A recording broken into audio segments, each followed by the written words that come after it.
every revolution, there's one man with a vision. Hey everybody, Steve here. I'm the author of Deadlock, Fallout, and Shattered, and I just released Wrath and Blaze. All four of these books are superhero action-adventure stories, so if you're a fan of comic books, superhero movies, action-adventure movies, these books are just for you. So, give them a shot. All right, so today we're talking about the story arc. You have your story idea. You have your characters. Now you need a framework to hang this whole story on. You need a map to show you how you're going to get your character from point A to point B. That can be tough, but I'm here to help. Now, well, the advice I'm giving you is not the be-all, end-all of all advice. If you like this advice, take it. If you only like bits and pieces of this advice, pluck out what you want and add it to someone else's advice. Put it together and make your own. There is no wrong way to write a book. However you get from point A to point B, that's completely up to you. But there's no wrong way to do it. And anybody else that tells you there is, they're wrong. So, this is going to be a really basic map. You can make it as complicated as you want or simple. I'm giving you just a simple overview of how I like to map out my stories. So let's go on with that. All right. So we're going to start at the start, obviously. And your character's going to be doing whatever they're doing until they get to the catalyst. This is the big bang. This is where your hero is thrown into the action. This is where he's off on his adventure, or your team has to go off on their adventure. This is what causes it, the catalyst. Next up is the rising action. This is the path that your hero or team is going to be on. This path can be as difficult as you want to make it, or as easy as you want to make it. However much drama you want your character to go through, how much tension, it's up to you. I know when I do mine, I like to have a little bit of a rest, maybe a chapter or two of rest, and then just throw a whole chapter of action, and then another chapter of rest, and another chapter of action. It really depends on what kind of story you're telling. Since I'm telling superhero stories, and people who read comic books are kind of used to seeing a lot of action in comic books, I throw a little more action in than normal. So you're going through your rising action. You're taking your character from chapter to chapter, just having them go run through a gauntlet of stuff. Every now and then going through some good times. Then you get to the 0 hour. This is your character's darkest moment. This is halfway or 3/4 through your book. Probably closer to 3/4. This is the darkest place your hero has ever been. They're beat up, they're damaged, they're defeated. It looks like your hero's not going to win. And somehow, somewhere, your hero digs down deep, pulls out the fortitude he needs to push forward, and he makes it that final way, that final smallest last bit of the rising action to reach the climax. Since we're here, if you like this, if you like what I'm doing, if you're getting any kind of value out of this, I don't normally do this, but if you'd hit the like and subscribe button, subscribe if you're new, and share this out with people who might need some extra writing tips. Just you can help out an indie author, and it really helps the channel. It helps everybody here out, and everybody, I mean me. Thanks a lot. Let's get back to this. the climax. This is your hero facing the villain. This is your guy against the final boss. The big blowout. However you want to make this happen, it's huge. But more likely than not, this is where your hero wins. Now, we're not done yet. We still have to take care of some stuff. Next comes the fallout of everything that just happened. Some people like to call this the falling action.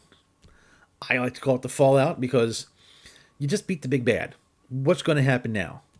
Your hero has to run out to jump in his spaceship before the planet blows up because whatever the bad guy was doing, he's holding the planet together. Or your group has to run to make it to the portal to get home before it closes because it was already almost closed and you took too long to fight the bad guy.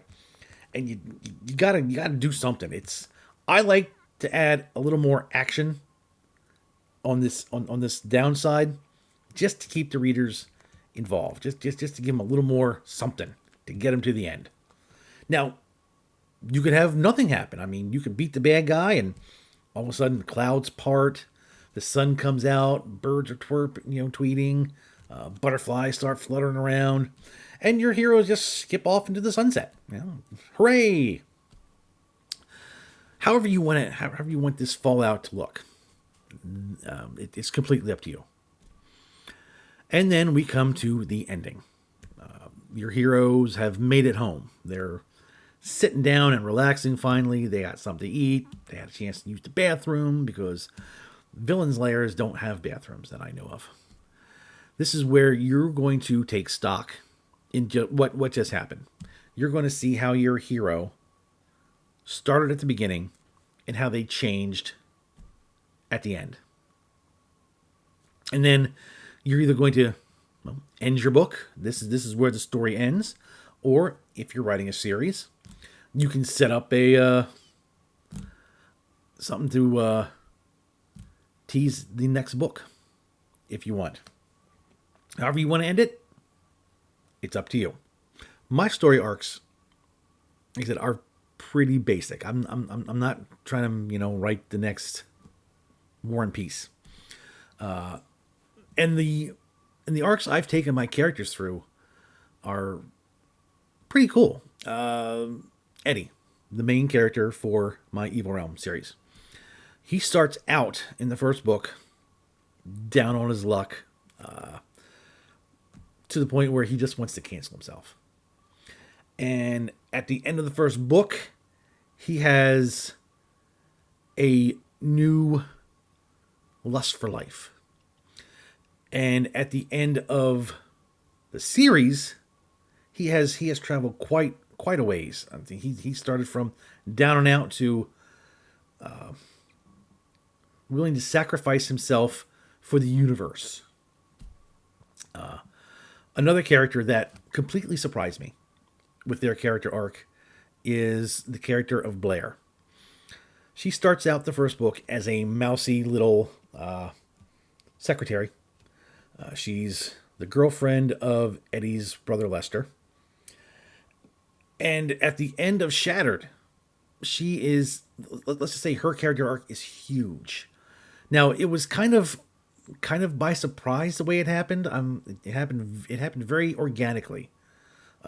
In the middle of Fallout, I was noticing something, and I actually had one of the readers message me about how much they loved Blair and just, what's going to happen to Blair? What's next for Blair? Show more Blair. And what happens to her through not just Deadlock, but the entire series, all the way to Shattered, it's incredible. It is a incredible transition. Her arc is huge.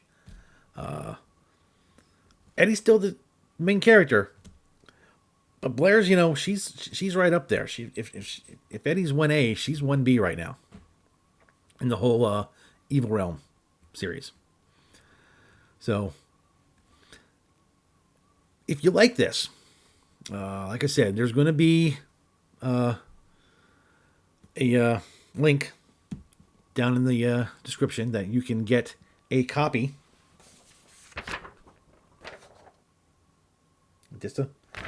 Nothing fancy.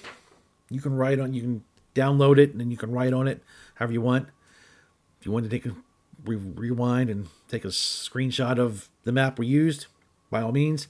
If you don't like this and you want to find something else, like I said, Google has a lot of story arc templates for free. You can find.